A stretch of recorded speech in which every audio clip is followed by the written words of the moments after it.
Bienvenido a los recursos en línea.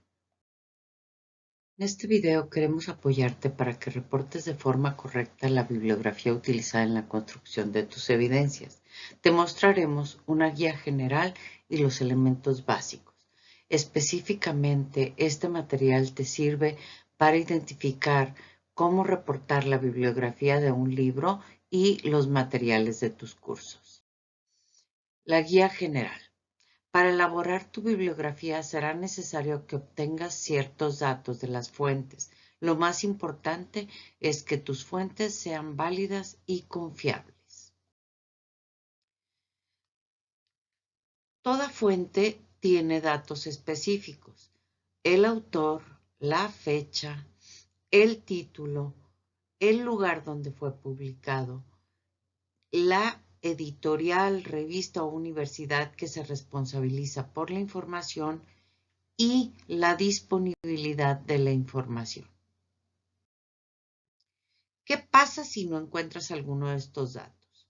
Lo primero siempre será identificar quién lo hizo, ¿sí? O quién lo respalda. Si no encuentras ese dato, es preferible que no consideres esa información porque su origen es dudoso. La fecha, aunque es muy importante,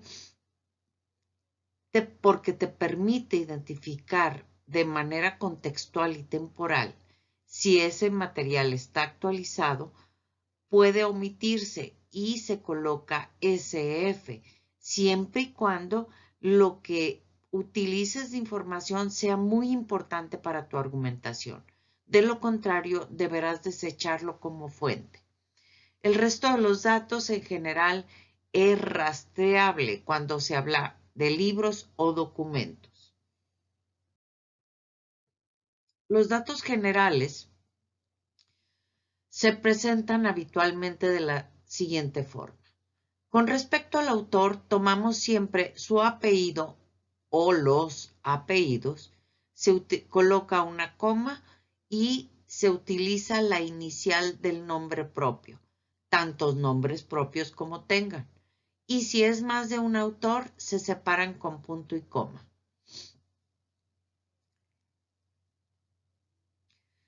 La fecha. Siempre vamos a tener necesidad de identificar el año. En algunas otras fuentes se requiere mes y día.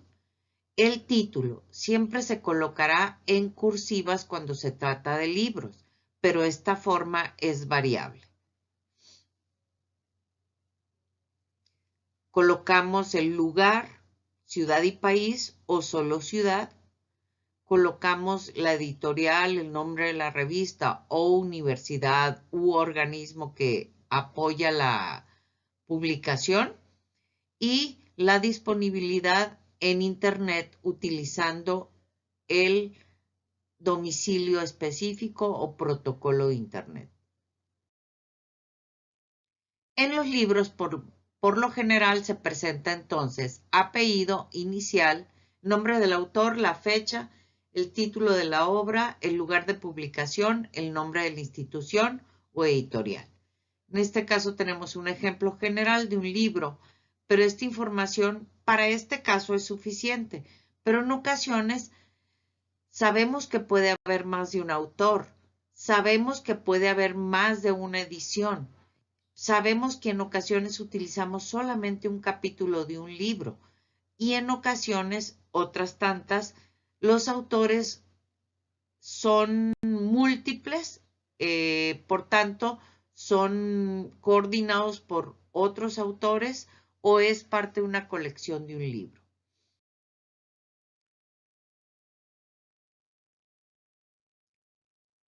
Tenemos entonces, variando la cantidad de autores, que colocaríamos apellido inicial y apellido inicial cuando son dos autores. O cuando tenemos tres autores, se coloca punto y coma y ejemplo, Fisher y Espejo, Mercadotecnia México, McGraw-Hill, Educación. Si se fijan, se omite la palabra editorial. Como es un libro con derechos de autor, no ponemos la disponibilidad en caso de que lo hayamos encontrado en Internet.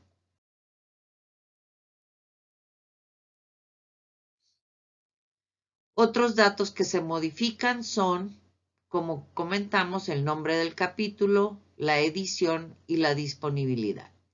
Vamos a manejar una serie de ejemplos.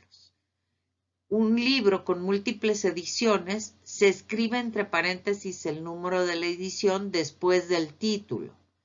Si es una primera edición, no se coloca el dato.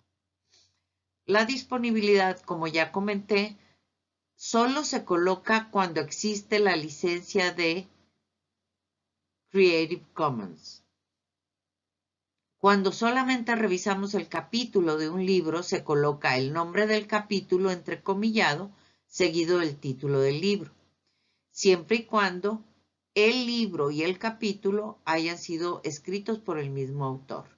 Si el libro es editado por algunos autores y el autor del capítulo es diferente, antes del título se coloca el nombre de los editores. Ejemplos. Observa las modificaciones. Tenemos el primer ejemplo, un libro con 2 autores con 14 ediciones. Segundo ejemplo, tenemos un libro coordinado por 3 autores que fungen como coordinadores de la edición, el título del libro. El tercer ejemplo es un capítulo del libro anterior. El capítulo se llama El gobierno y la regulación en Internet y agregamos que está en el libro de Telles y Ramírez y el resto de los datos continúan igual. Un último ejemplo es un libro que tiene licencia de Creative Commons, es decir, está disponible de manera gratuita en Internet y tiene 2 editoras. Entonces se coloca la colección y en dónde está disponible para que la persona, si desea hacerlo, lo descargue. Para tu curso en línea, los datos más o menos se conservan de la misma manera, ¿sí? ¿Quién es el autor? Lo primero que necesitas es buscar en tu curso, en los créditos, el autor.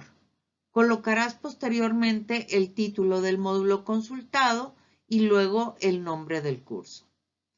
El nombre del módulo lo encuentras en el temario o en el título principal del documento que revisas. Es útil colocar entre paréntesis que se trata de un curso en línea. Identificarás como lugar México y posteriormente el nombre de la institución, que en este caso es Universidad Vizcaya en línea. La guía general para el material de tu curso en línea sigue las mismas reglas. Tenemos autor, fecha, el título del módulo, el título del curso, el lugar, la universidad. En este caso, las modificaciones son: agregamos entre paréntesis que se trata de un curso en línea para ser más precisos. La disponibilidad no se coloca porque los materiales tienen derechos de autor y el acceso está restringido por un usuario y contraseña. En caso de no localizar la fecha de producción del curso, en los créditos aparece en la parte inferior el copyright institucional. Ejemplo, Camacho Gutiérrez, DF, la comunicación en el ámbito profesional es el nombre del módulo. En el curso, expresión oral y escrita en México para Universidad Vizcaya en línea. Gracias.